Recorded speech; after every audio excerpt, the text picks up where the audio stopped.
The human brain is naturally configured and evolutionarily adapted to facilitate communication between peers.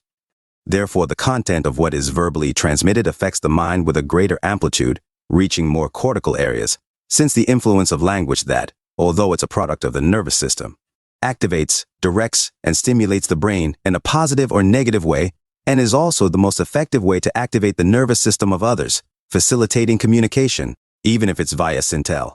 The word sent to a target's mind can mimic their internal voice, accessing memories or activating negative reactions, diverting attention in all daily activities, suppressing other external stimuli and forcing the target to maintain total focus on the subject at hand. It makes it impossible to inhibit intrusive thoughts, leading to a state of acute stress usually for long periods. In addition, it forces the target to use all mental resources to fight the theft of thoughts and to defend themselves internally from invaders in a naturally instinctive way. Syntel employed as torture and theft of thought harms the formulation of thought itself, as it fixes the victim's thinking on a subject with a lot of emotional charge associated in a systematic way. It even damages the process of creating and fixing memory, since the constant flow of information will be assimilated exclusively on the content of the attack and the impossibility of turning it off. Operators can find a topic that causes deep sadness, resentment, regret, anger, or any self-destructive emotion and ruminate on this subject as much as necessary. They can keep the individual focused only on that content, which in a normal situation would be suppressed in the target's memory. Social and family problems, subsistence issues, that is, intrinsic problems of human coexistence produced by our social fabric, are used by operators to incessantly attack targets, imitating the target's natural internal voice as well as activating it, creating access to thoughts and memories, exposing its contents completely, activating the mental circuits that process this information automatically and involuntarily, are periodic actions that are part of an efficient cycle of degrading attacks. The brain constantly works with the internal voice for various purposes, including access to memories and their content. In the process of describing something, a situation from the past, or an automatic response to a question. The vocalization of thought is used constantly to coordinate data and prepare the thought to be expressed aloud, following a line of reasoning. We need the vocalization of thought to talk, to request a subject, and to use it in conversation. When this process is violated and exposed, it causes an extraordinary negative impact for the individual. This internal voice isn't usually expressed in behavior. We just keep it silent in our cognitive inner self. In the chapter in which I presented the EMR, electronic mind reading, I listed several serious consequences for society and for the individual. Using only the remote reading of thoughts in which both vocalized thoughts and images were sneakily stolen, without generating reactive behaviors from the individual being injured. Now, with the complete two-way communication cycle, operators are able to stimulate the brain, listen to the target's reaction, and continue to adapt the subject until the goal is achieved, be it torture, triggering memories, accessing hidden mental data, discovering secrets, generating negative physiological reactions, or simply enjoying others' suffering. Along this path, we can point out other serious consequences for society as a whole. So, the question remains, what would you do if you had these weapons in hand and could hear the thoughts of anyone on the planet? Would you contain your curiosity to violate the privacy of others? The operators behind the technology have no qualms about it. The power to communicate with a person's mind at a distance, silently, consensually or otherwise, opens up several possibilities that are unprecedented in history. I'm going to list some of them, and I ask you to do a mental exercise yourself. See the infinite possibilities of using this technology for peaceful and beneficial purposes or for war, chaos, or pain. Used to defraud civil service competitive examinations, delicate and complex subject that requires a separate chapter, which is contained in Volume 2 of the book, End of Privacy. All the surprise and mysteries of a relationship, for example, will end when this technology becomes accessible to everyone, which paves the way for surveillance and obsession. From inside my own home, I'll call the brain of a woman or man of interest and I'll follow their whole routine. I'll be able to harass them sexually and morally, as some organized crime groups do. Used by religious fanatics. Religious fanatics don't need much encouragement to make their hecatombs. Their main goal already lures vulnerable people capable of committing deliberate acts, like murder. With this technology, the religious guru will be able to speak in people's heads and deceive them by posing as an enlightened or powerful being capable of such a feat, escalating fanaticism and assurance in the words of the supposed guru with supernatural powers. Other functions: to make people think they're talking to mystical or alien entities, possibility of anticipating attacks, End of any intellectual activity that requires concentration, to check if someone is really guilty of a crime. End of cognitive liberty, to discover a person's deepest secrets. End of meditation, mindfulness. Yoga. End of millionaire games like poker. End of any activity that involves mental sorcery. End of any type of exams, tests, or individual competitions. End of any activity that involves information stored in people's minds. End of any industrial secret and intellectual property. Accomplices talking freely with criminal gang leaders in prisons.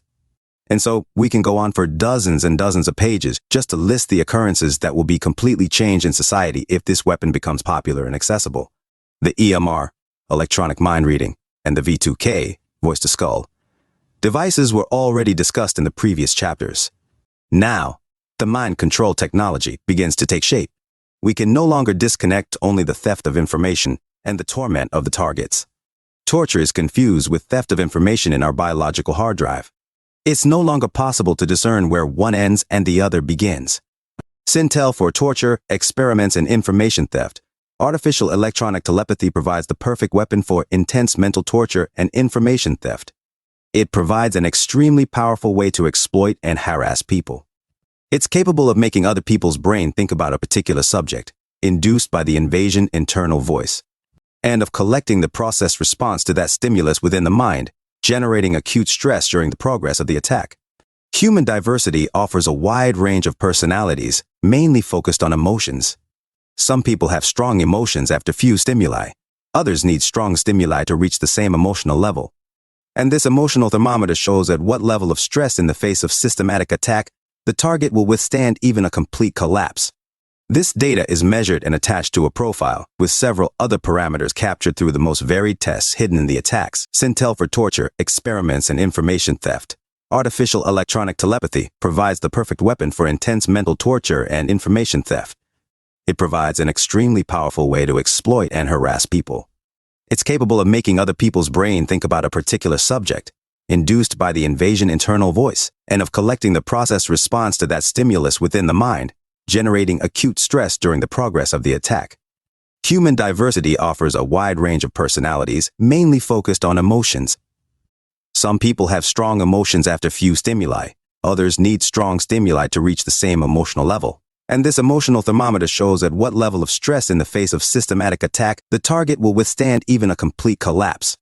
This data is measured and attached to a profile, with several other parameters captured through the most varied tests hidden in the attacks. Within that same context, how long it takes for the target to reach their limit and for how long they will endure suffering until they mentally succumb. Mind and body form a system that interacts and influences each other. It's not possible to make a change in one without the other being affected. Consequently, body and mind will collapse. Syntel deeply explores the human ability for social interaction, cognitive processes based on reciprocal actions that take place between two or more individuals in which the action of one of them triggers the response of the other and promotes some reaction in others. This culminates in several different results expressed in physical movements, words spoken or in writing, producing what we know as intrapersonal behavior. The brain is always rewarded for pleasurable acts and sensations so that it can play key roles in the interaction of social behavior, leading to establishing a stable and permanent bond. Operators are aware of this innate characteristic and exploit these processes to make the most of this interaction between the character that is mentally created on the target, captured from the details of the microwave voices, to associate with a real person, the operator behind the voice, and the target itself. In the process, many secondary thoughts emerge and they dictate the reason for such an association. Fears, theories, memories, past events, future concerns, and problems with relationships are revealed. All cortical processes that work behind the scenes are captured and used later as ammunition for verbal attack by the operators. They can use our internal processes against ourselves, against the self, the person, the spirit, the individual that is the result of the electrical synthesis. Do you remember when you were a child and someone read a bedtime story to you, in which your imagination created a world based on the reader's words? It's exactly the same principle, but it occurs in a more persuasive and severe way.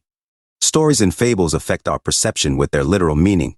We speak, hear, see, and feel. Synthetic electronic telepathy operators use warfare tactics, called psi-warfare. These are psychological warfare tactics. This topic is discussed in detail in other chapters, from military agencies around the world. They're able to drive people crazy, because in addition to forcing the victim to hear voices and sounds wherever they are, These voices interact with their thoughts. Now, operators see and hear everything the individual thinks in a passive way, and they can also actively interact with their thoughts. It forces the target to think about what they don't want to think about. It creates blockages in thinking, changes the course of thought and its pace, and accentuates or causes severe intellectual problems. MKTECH, mind control technology, is capable of imposing intense torture, especially when the victim doesn't understand what is happening, and an abnormal reactive behavior expected by usurpers is developed. The use of V2K leads people to wonder if they are schizophrenic. However, Sintel goes far beyond that. There are many voices of different people interacting with the victim's thoughts, responding, playing, and reacting every second, talking to each other, creating an echo in their thoughts, mimicking vocalized thoughts that appear to be a very sophisticated type of schizophrenia. As this weapon becomes more popular, chaos will reign. House walls will no longer be the limits of a person's residence. Privacy will be completely extinguished. The moment Sintel, synthetic electronic telepathy, is connected to an individual's brain, all of their vocalized thoughts are monitored and analyzed by unknown people in an arbitrary way. It becomes an ideal and silent way to neutralize any inconvenient people or any disaffection. It can be used at any time, including to end other people's lives, in silence, without leaving a trail and without being criminally accountable for it. I particularly never thought that such a technology existed or that it was at the level it is today until I see it with my own eyes. The reports and documents claiming that military and intelligence agencies have kept secrets for years are not false. When they say that a certain project is classified as top secret, you can be sure it is, and its final form will only be shown when it is needed in real combat. As we see the abyss between military technologies and advanced agencies, we, mere mortals, try to adapt ourselves to the online world that is very important for our civilization. Meanwhile, society turns its full attention and concern to privacy on the internet, the day-to-day communication and social media, without knowing that the privacy of real life is completely gone. Online privacy is obviously important. After all, our vital data travels through these networks on a daily basis. But the excessive focus on online life serves, in part, as a distraction from the real threat. The stealing of thoughts directly from anyone's brain anywhere in the world and at any time by individuals who have access to the MKTECH infrastructure. There is no help to lessen suffering or to protect our cognitive data from theft by others. While we try to accommodate ourselves as a society on the internet, military technology focus on a new internet of thoughts, known as BrainNet, deep brain web, or dark mind web. The brain, or mind, if compared to a computer or the systems that make up a network, resembles an old and discontinued operating system in terms of security of access to information, without any type of protection against attacks, easily hackable with infinite vulnerabilities and full of bypasses and backdoors. And to make matters worse, we'll never have any kind of native defense against this weapon, unfortunately. It's a system in which improvements or updates that prevent security breaches will never be implemented. No patches on the way. So when a person becomes a target, a simple walk on the street or any solitary activity in which they are left only with their thoughts becomes something painful, complicated, tiring, and extremely stressful. Now the individual can no longer maintain the normal cognitive functioning of their mind as they always have.